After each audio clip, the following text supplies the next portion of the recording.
This is Modi. This is the new India.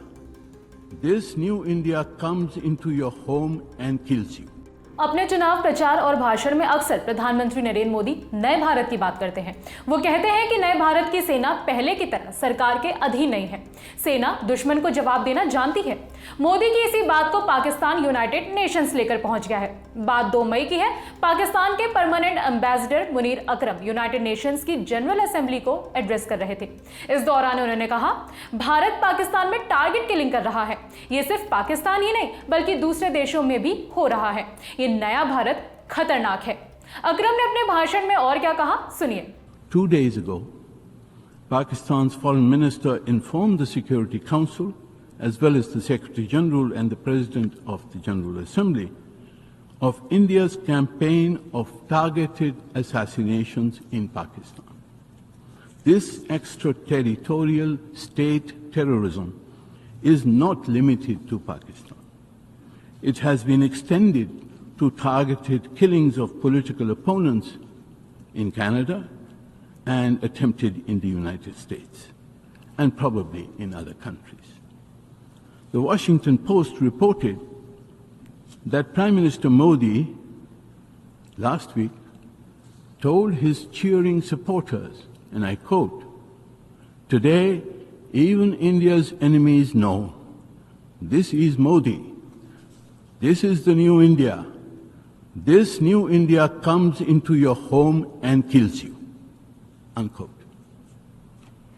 Madam President, I submit, this new India is a dangerous entity.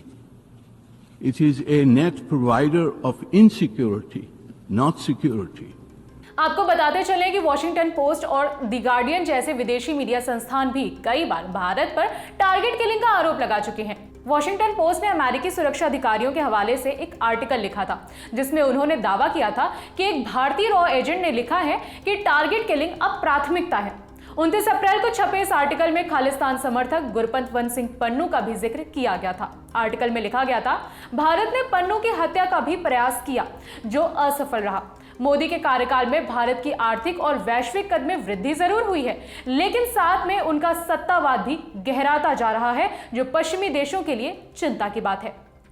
इसके अलावा the guardian ने भी 5 अप्रैल को छपी अपनी एक खबर में भारत पर आरोप लगाया कि भारत पाकिस्तान में टारगेट किलिंग कर रहा है।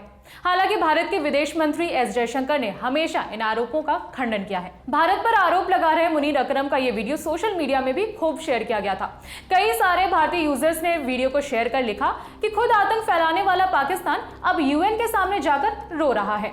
इस भाषण के अलावा भी अकरम अक्सर भारत के खिलाफ रहते हैं। हमने जब उनके सोशल मीडिया अकाउंट एक्स को खंगाला तो पता चला कि वो कई बार ऐसी चीजें लिखते हैं जो भारत के खिलाफ हैं। यहाँ जिस भाषण का जिक्र हम कर रहे हैं उसे खुद अकरम ने भी अपने अकाउंट पर शेयर किया था। 3 मई को शेयर किए गए अपने वीडियो के साथ अकरम ने लिखा, 1 सदी पहले फासिज्म का परिणाम द्वितीय विश्व युद्ध के रूप में हमारे सामने आया था। गाजा नरसंहार चरमपंथी शासनों को नजरअंदाज करने का खतरा दिखाता है।